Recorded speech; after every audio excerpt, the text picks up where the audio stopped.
Halo teman-teman Storynema, udah boker? Seperti biasa buat kalian yang baru gabung di sini, selamat karena kalian hidup. Buat para balsumer setia Storynema, sehat selalu ya men, permen. Oke, My Boss My Hero episode 7 segera diputer. Yang belum nonton episode sebelumnya, linknya di kolom deskripsi ya men, permen. Dan karena nih alur pasti isinya spoiler semua, jadi langsung tonton aja deh ya, daripada boros ludah. So gimana? Udah siapin balsam? Oke lah, percuma nyerocos kalau kalian nggak paham. Tarik nafas dalam-dalam dan bumper dulu.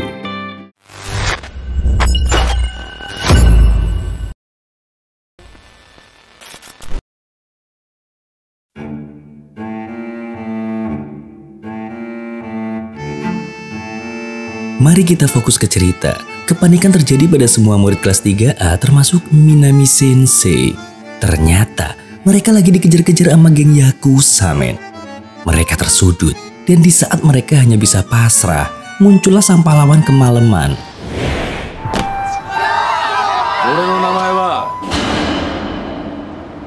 Sakaki Makio da.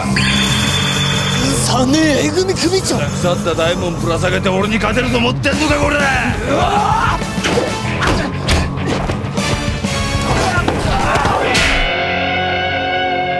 Ngelihat aksi heroik Makio yang terlalu bersinar, De Umemura langsung meluk dia men.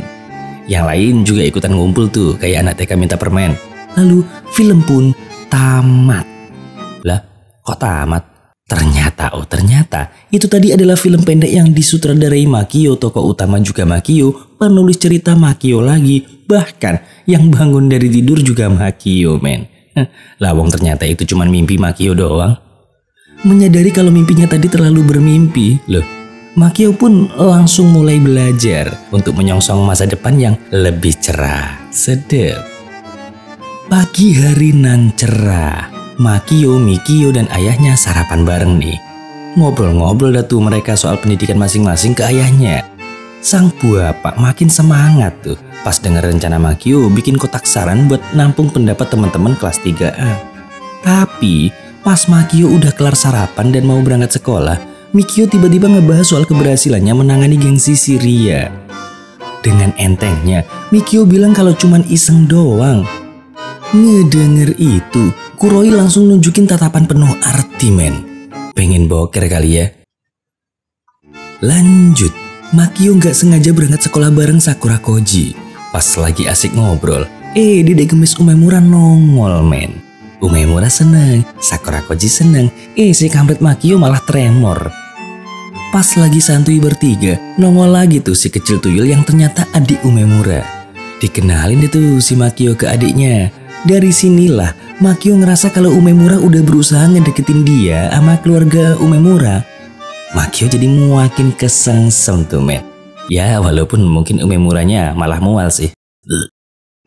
Akhirnya di sekolah anak-anak kelas 3 lagi dapat pelajaran olahraga nih. Dan gak diduga sama kontraktor manapun, Makio ditunjuk buat latih tanding tuh sama guru olahraga. Dan pertunjukan pun dimulai.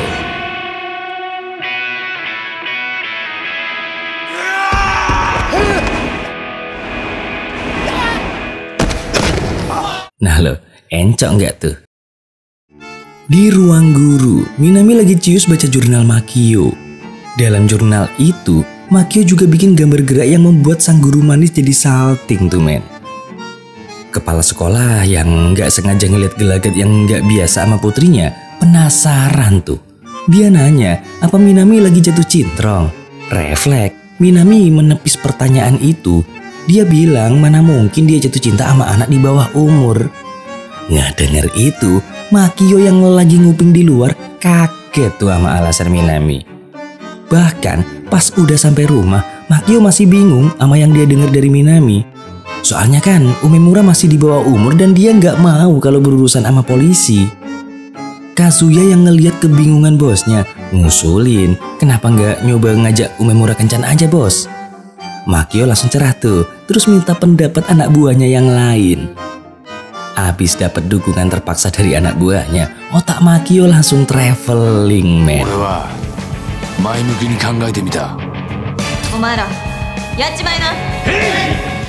Kebanyakan ngelem nih kayaknya.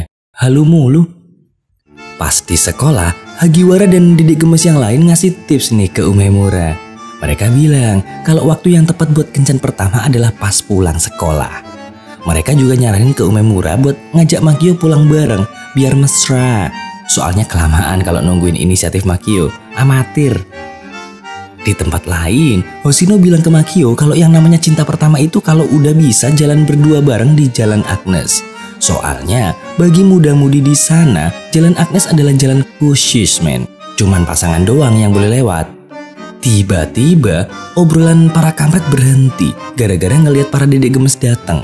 Terus Umemura-san. 今日一緒に帰らない？はい。ぜひ。 Sialan nih kampret, masa diajak sama cewek duluan? Mujur amat. Waktu yang dinanti pun tiba. Makio sama Umemura nyoba nurutin saran dari temen-temennya jalan berdua di Jalan Agnes.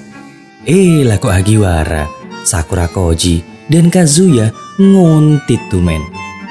Hagiwara penasaran tuh, ngapain Sakura Koji ngikut nguntit. Lah kok Kazuya juga ikutan kesel ke Sakura Koji soalnya ngira kalau Sakura Koji itu suka sama Makio. Karena masih normal, Sakura Koji langsung ngebantah Kazuya. Sakura Koji cerita kalau dia udah kenal Umemura sejak masih belum sunat. Dan lama-kelamaan mulai semriwing-semriwing deh ke Umemura. Karena itu dia nggak berani kalau terlalu deket sama Umemura. Menurutnya Makio malah kelihatan lebih cocok tuh jalan sama Umemura. Iyalah Cil, bocil, cemen amat. Coba dulu dong, kalau ditolak ya udah boker aja sambil ngudut. Betul nggak men, permen? Pokoknya waktu kencan ini bener-bener dimaksimalin tuh sama Makio. Ya walaupun tampangnya kayak kepiting nahan boker. Pertama-tama Makio ngajak ke photo box. Terus makan es krim. Terus beliin perhiasan. Ya walaupun imitasi sih. Dan yang bikin para jomblo baper, si amatir Makio ngajak Dedek Gemes Umemura nikmatin senja, men. Wow, watermelon. Mulai ngerasa nyaman, Umemura akhirnya ngajak Makio ke rumahnya. Dan Makio pun ngejawab, "Heeh, Dek." Sampai di rumah Umemura, Makio dikenalin deh tuh ke adik-adiknya dan juga anak tetangga yang dititipin di rumahnya. Umemura bilang kalau dia udah biasa ngasuh anak tetangga dengan imbalan 500 yen. Wah, bener-bener cewek idaman Nema nih. Udah cantik, sederhana, mandiri, keibuan, pinter bahasa Jepang lagi. Makio akhirnya lanjut makan malam di rumah Umemura bareng para bocil, men. Nah, sambil makan, Umemura cerita dia ngelakuin ini semua sejak perusahaan ayahnya bangkrut. Dan pernah suatu ketika anggota geng datang ke rumahnya terus mukulin ayahnya di depan matanya. Karena itulah Umemura trauma dan benci banget sama kekerasan dan perkelahian. Ngedenger itu sambil merenung, Makio langsung inget kebrutalan masa lalu, men. Aku da. Sonna ore ga. Makanya men, gak usahlah hobi tawur-tawuran. Atau seenggaknya kalau emang harus ikut tawuran, tawurannya yang sopan. Tata krama dijaga, pamit dulu ke orang tua, terus baca doa, malah ceramah. Sambil didampingi Dedek Gemes nganter Makio pulang, Makio masih kepikiran banget tuh men sama cerita Umemura tadi. Dan pas Makio mau ngaku kalau dia sebenarnya adalah seorang yakuza, tiba-tiba muncul sekumpulan sampah masyarakat. Ngelihat mereka ngerayu Umemura, Makio yang mendidih pengen ngeplak tuh kampret. Tapi nggak jadi. Makio inget sama trauma Umemura dan akhirnya pasrah, men.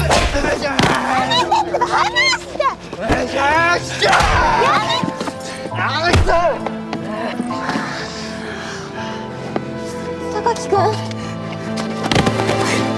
榊くんこいつよ帰んぞ榊くん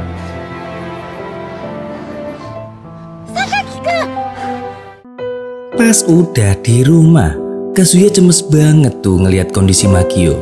Kazuya mau ngobrak-ngabrik berandalan yang bikin bonyok bosnya, tapi dicegah sama Makio.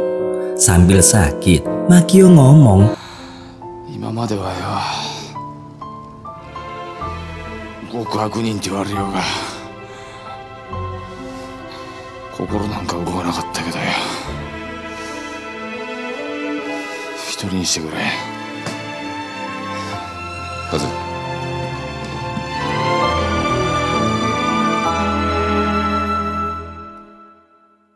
Dalem men, mulai baper nih. Besoknya, Makio mulai ngehindar dari Umemura karena ngerasa bersalah soal kemarin. Ternyata malah bikin Umemura jadi sedih men. Makio akhirnya bikin pengakuan nih ke Mizushima Sensei kalau sebenarnya selama ini dia udah bohong ke teman-temannya, termasuk ke Mizushima Sensei. Tapi Makio nggak bilang sih apa kebohongannya. Ternyata Sakura Koji yang kebetulan di luar ngedenger obrolan Makio sama Mizushima Sensei men. Kalau ini sih bukan kebetulan, emang hobi aja nguping, lambe turah. Terus pas istirahat, Umemura sebenarnya udah ngajak Makio ketemuan sepulang sekolah. Tapi setelah nunggu Makio hingga senja bosan, masih nggak nongol.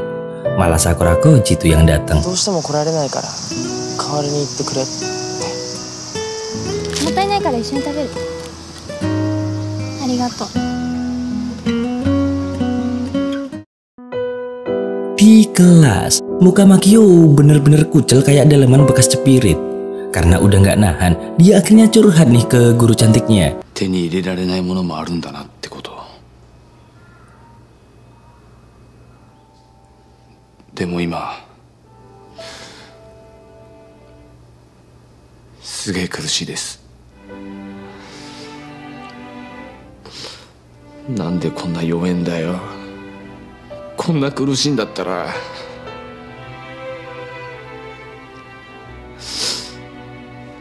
青春なんか知らなきゃよかったよ私が言えることは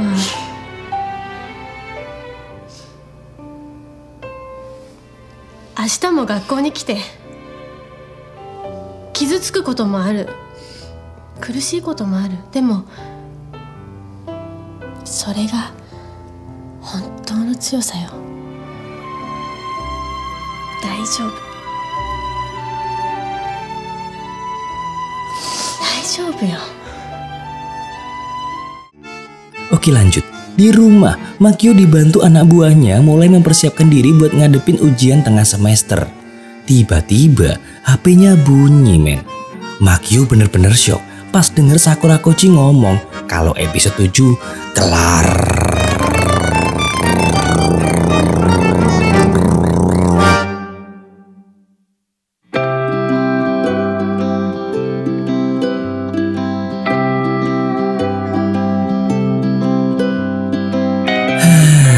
Masih 3 episode lagi. Jangan lupa nonton juga kelanjutannya ntar ya men, permen. Buat para balsemer, tetap jaga kondisi dan pikiran ya men, biar kalian selalu sehat kalau nonton Storinema. Oke, seperti biasa buat para jomblo, segera temukan jodohmu karena daging yang terbelah rasanya lebih nikmat daripada telapak tanganmu. Dan kalau ada yang request film untuk diulas, bisa kalian tulis di komentar ya. Bye.